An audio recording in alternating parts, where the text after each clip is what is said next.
Сіз бір затты жаңадан бастауға ниеттеніп бастадыңыз яғни. Сол кезде бастаған затыңызды, ісіңізді, проектіңізді, жұмысыңызды жақсылап, бірінші бастағанда жақсылап мұқият зер қойып, жақсылап істеп, оны жақсы әдетіңізге айландырсаңыз, ол затты сізден басқа ешқайсы адам керемет жасай алмайды, және де сіз бұл жақсы әдетіңізді айырбастау мүмкін емес болады. Яғни айтайын дегенім, қандай бір істі бастаған кезде оны мұқият, бірінші жасағаннан мұқият жақсылап жасап, өзіңіздің жақсы бір әдетіңізге айландырыңыз. Траковый индустрияда да жақсы көмектеседі. Яғни сіз Америкаға келдіңіз, өзіңіздің CDL-іңізді алдыңыз, енді бірінші жұмысқа шығып жатсыз. Яғни компанияның жүргізушісі болып, жұмысқа шыққан кезде маңызды өзіңізге зер қойып, мұқият болатын бірнеше қағидалар бар. Сол қағидаларға тоқталамыз қазір. Бірінші сіздің сақтанатыныңыз қауіпсіздік. Қауіпсіздікке жатады асықпау. Сіз рөлде болғандықтан барлық жауапкершілік сізде болады. Сізге брокер звондайды, диспетчер звондайды, тағы басқа да адамдар звондап, мына затты жылдам жеткізіңіз, келесі бізде жақсы төлейтін зат күтіп тұр, жылдам жүріңіз, жылдам жеткізіңіз дейді. Сізден өтінеді, сізге сондай талаптар қояды. Сіз оған жауап бересіз, жарайды, мен тырысамын дейсіз. Оларға айтпайсыз, жоқ, менің логбугым жетпейді, мен шаршадым, мен ұйықтағым келеді, тағы басқа да сылтау айтудың қажеті жоқ. Бұл мүмкін емес деген сияқты. Үйтіп үлкен әңгімеден әңгіме шығарып не қыласыз? Одан да айтыңыз, жарайды, мен тырысамын дейсіз. Жалғыз ауыз сөз. Сонымен тырысасыз. Бірақ та асықпайсыз. Егер спидометр көрсетіп тұр жолдың бойында 65 десе, сіз 63-пен жүресіз. Яғни 2 километр жылдамдық сағатына ешқандай рөл ойнамайды. Алайда сіз өзіңізді сезінесіз. Комфортты, қауіпсіз және өте ыңғайлы сезесіз. Сондықтан ешқашан асықпаңыз. Егер де экзитке шығатын кезде жолдың бойында 45 деп тұратын болса, сіз 40 жылдамдықпен жүресіз. 35 деп тұратын болса, 30 жылдамдықпен жүресіз. Тіпті немесе одан да төмен жылдамдықты ұстайсыз. Жылдамдықта өзіңізді жақсы емен-еркін сезінесіз, сол жылдамдықта ұстауыңыз қажет. Ешқашан асықпаңыз. Артыңыздан мүмкін сигнал береді, айғайлайды, оларға ешқандай мән бермеңіз. Өзіңіз тек алдыға қарап, жолыңызға қараңыз. Яғни ешқашан асықпаңыз. Кезінде олимпиадаға бекер қатыспаппын. Физиканың олимпиадасына қатысып, жақсы оқығанның нәтижесі тиді. Бұл ескі трейлер 1998 жылғы. Сол кешеден бері мына 2 лампа істемеген. Бұл екеуі істеп тұрды, бұл екеуі істемеген. Соны бүгін таңертең тоқтап, тексеріп, қарасам, сымдарының бәрі шіріп кеткен. Соны бұл жерден новый сым алып, жаңадан лампа алып, сымдарының барлығын жалғап, 9 сым. Тек қана бұл барлық қызмет атқарады. Поворотник, задний, аварийный и обычный. Қаншама рөл бар, соның бәрін атқарады. Соның барлығын жібін қосып мұнда. Осымен бір жұмысты бітірдік. Егер бұл Америкада электрикке апарсаң, кем дегенде $200 алатын еді. Қолдан келіп тұрғанға неге жасамасқа? Сондықтан жастарға сіздерге айтарым, студенттерге әсіресе сабақ жақсы оқыңыздар.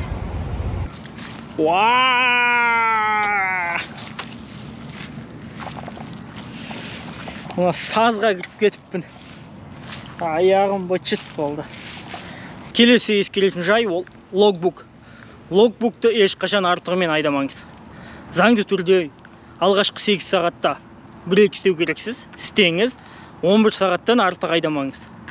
Егер де артығымен айдайтын болсаңыз, логбукқа қарамай, логбукты бұзып жүретін болсаңыз, кейін бір жолдың бойында қандай бір авария болатын болса, сізді соғып кететін, немесе басқа да бір жағдаймен үлкен жол апаты болатын болса, бірінші олар сіздің логбугыңызды тексереді.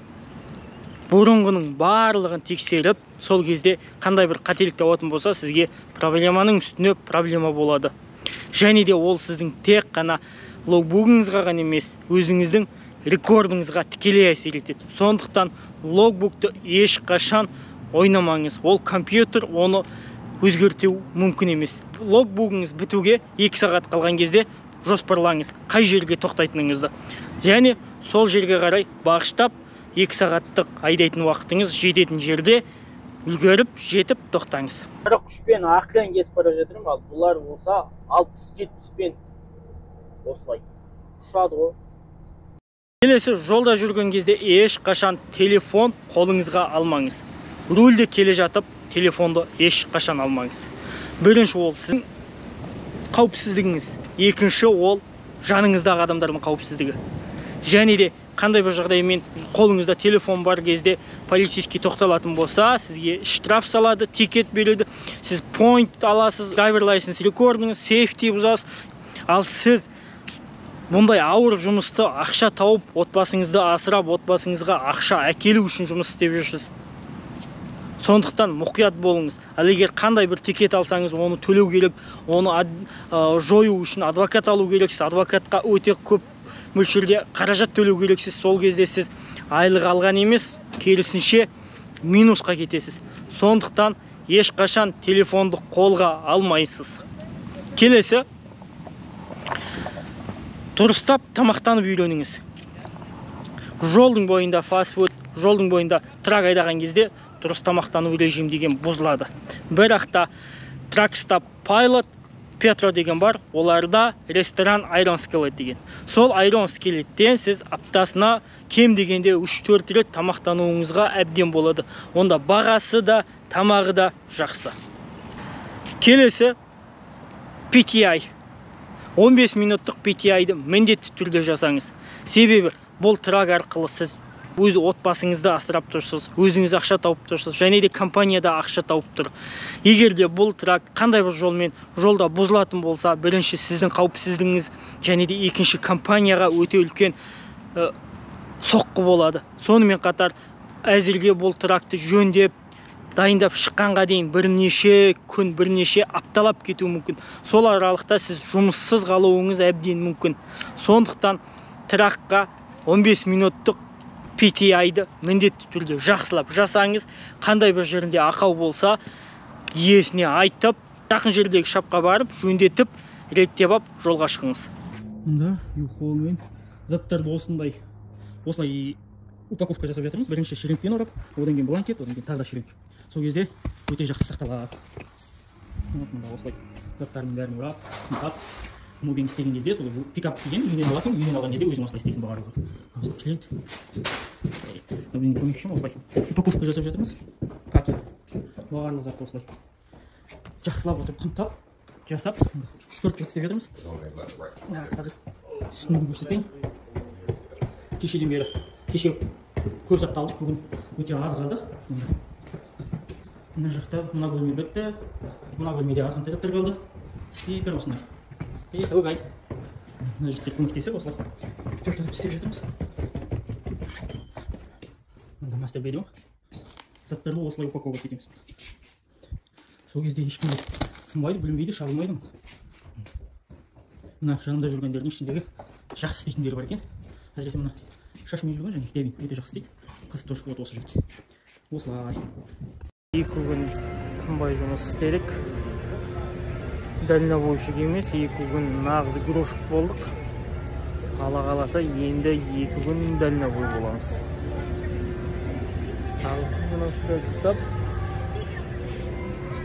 күшті Truckstop, осында орын табылады. Қашан келсең де ресторан, шай тамақтары бар, жабылмайды. Соған осында келдім. Алла қаласа осында демалып ап, ертең Флоридаға жолға шығамыз, үйге барамыз. Келесі, өз денсаулығыңызды күтіңіз. Яғни таңертең PTI жасағаннан кейін міндетті түрде таңғы жаттығуды жасаңыз. Таңғы жаттығу сіздің жүрек қан тамыр жүйеңізге және де организміңізге өте қатты жақсы септігін тигізеді. Сонымен қатар суға түскен кезде контрастты душ міндетті түрде қолданыңыз. Сіз контрастты душ қолданған кезде сіздің организміңіздегі барлық бұлшықеттер жұмыстай бастайды. Себебі бірден ыстықта бірден салқын болған кезде сіздің бұлшық еттеріңіз сонымен қарсы жиырылып ашылғанда сіздің нервтарыңызға сигнал келеді, и ол нервтер арқылы сіздің қан тамырларыңыз, кішкентай капиллярлы қан тамырларыңызға дейін қан толығымен келеді. Жүрегіңіздің жұмыс істеу қалыпты жағдайдан қарағанда 2 есе жақсарады. Сол кезде қан бүкіл айналым, бүкіл дене мүшеңізге толығымен жетіп, қан айналымыңыз жақсарып, сізде былай айтқан кезде восстановление болады. Сонымен қатар ол тек қана қан тамыр жүйесіне әсер етіп қана қоймай, сіздің неврологиялық жүйеңізге де қатты жақсы әсерін тигізеді. Бұл контрастты душ ең қарапайым, ең негізгі жаттығудың бірі мына қан тамырларға. Сондықтан міндетті түрде контрастты душ қолданыңыз. Себебі біз ұзақ уақыт бойы отырамыз, ұзақ уақыт бойы рөлде көп қозғалмай отырғандықтан жүрегіңіз, бүйрегіңіз және де неврологиялық жағынан, сонымен қатар мына еркектік жағынан ауруларға ұшырауымыз әбден мүмкін. Ал контрастты душпен таңғы жаттығу бұның барлығының алдын алады. Сондықтан контрастты душты ешқашан ұмытпаңыз. Келесі, тракты ешқашан Google Maps пен айдамаңыз. Ешқашан.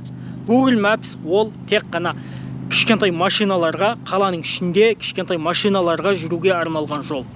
Егер де сіз трак айдап Google Maps пен 1 километр болсын жүрем десеңіз, ол өте үлкен риск, өте үлкен қателік болу әбден мүмкін. Сондықтан ешқашан Google Maps пен айдамаңыз, тек қана өзіңіздің трак навигатор, соны қолданыңыз. Келесі, трактың жағдайын біліңіз.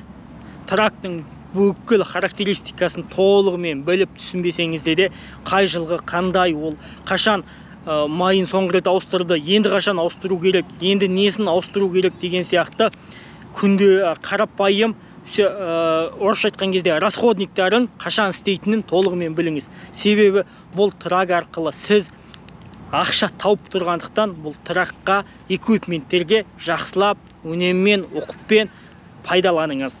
Келесі, үлкен қалаларға келген кезде, үлкен қалаларда көптеген адамдар бар, көптеген ресторандар бар, яғни Есенгенің, өзбекский, кавказский, басқа да қаншама қазақта ресторандар бар. Сол ресторандардан жолыңызға тамақты алып алсаңыз болады. Олардың тамағының дәмі де жақсы, сапасы да, бағасы да қол жетімді. Сондықтан үлкен қалаға келген кезіңізде, сол қалаларда ресторандардың адрестеріне барып, өзіңізбен бірге тамақ алып кетсеңіз, әбден жақсы. Ол ресторандардың адресі мына Facebook'тағы, Telegram'дағы группаларда бар, содан емін-еркін тауып алуға болады. Келесі, өзіңіздің әлсіз жағыңызбен жұмыстаңыз. Яғни, жол бойы рөлде отырған кезде YouTube'дан кино қарайсыз, тағы басқасын қарайсыз. Сол кезде сіздің егер ағылшын тіліңіз нашар болса, орыс тіліңіз нашар болса, басқа да бір тіл үйренгіңіз келсе, сол тілде видео көріп, сол өзіңіздің әлсіз жағыңызды дамытыңыз. Мысалы, мен өзімді алатын болсам, менің ағылшын тілім нашар, мен ағылшын тілімді дамытуға қол қылғам. Яғни, жолға шыққан кезде видеоның барлығын тек ағылшын тілінде көрем, ағылшын тілінде сөйлеуге тырысамын. Ол арқылы өзімнің ағылшын тілімді дамытуға сәл де болса да жаттығуымды жасаймын. Сізде де солай жолға шыққан кезде YouTube көретініңіз онсыз да белгілі. Сол YouTube'дан өзіңіздің әлсіз жағыңызды дамытуға тырысыңыз. Жолда жүрген сайын көресіңіз. Мынандай самолеттің қанатын артып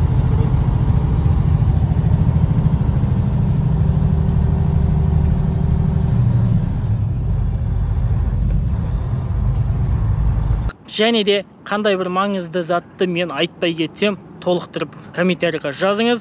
Бір-бірімізді сынау емес, бір-бірімізді толықтырып, келешек біздің бауырларымыз, келешек біздің коллегаларымыз жұмысқа шыққан кезде нені ескеру керек, неден сақтану керек дегендігін біз қазақ тілінде біздер бір-бірімізге жеткізбесек, басқа кім жеткізеді? Сондықтан бұны ешқандай сынамай, қателігі болса оған көз жұма қарап, қандай бір маңызды зат айтылмаған болса, комментарийға қосып жазыңыз. Сонымен Бұндай қазақ тілді каналының дамуына, қазақ тілді видеолардың көп болуына өзіңіз үлесіңізді қосып, каналға тіркеліп, егер видео ұнаса, ұнағанын білдіріп, ұнамаса, ұнамағанын білдіріңіз. Солай білдірген нәтижесінде мен қазақ тілінде видеоны көп түсіріп, келешек бауырларымызға осындай жолдың барын түсіндіруге тырысамын. Сәттілік. Жолыңыз ашық болып, табысыңыз мол болсын.